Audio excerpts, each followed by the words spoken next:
ఇది 7 పొద్దున ఇక్కడ ఉరి వేసుకున్నారనే సమాచారం మేరకు మా సెక్టర్ ఎస్ఐ వచ్చి చూశారు. ఇక్కడ ఒక సూసైడ్ నోట్ కూడా లభించింది. దాంట్లో రుణమాఫీ కాలేదు, దీనికి మా అమ్మ కారణం అని ఉంది. అంతవరకే ఉంది. కొంత అస్పష్టంగా ఫోన్ నెంబర్లు అవి ఉన్నాయి.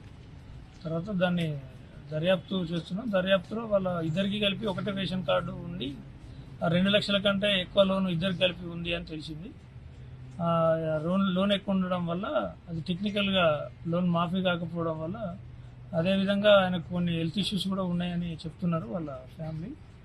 బీపీ ఉంది, షుగర్ ఉంది, అప్పుడప్పుడు డిప్రెషన్లో కూడా పోతాడు అని చెప్తున్నారు.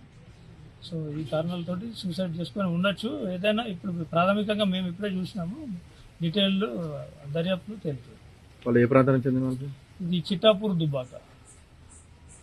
ఇక్కడ పిల్లలను చదివించుకోవడం కోసం ఇక్కడ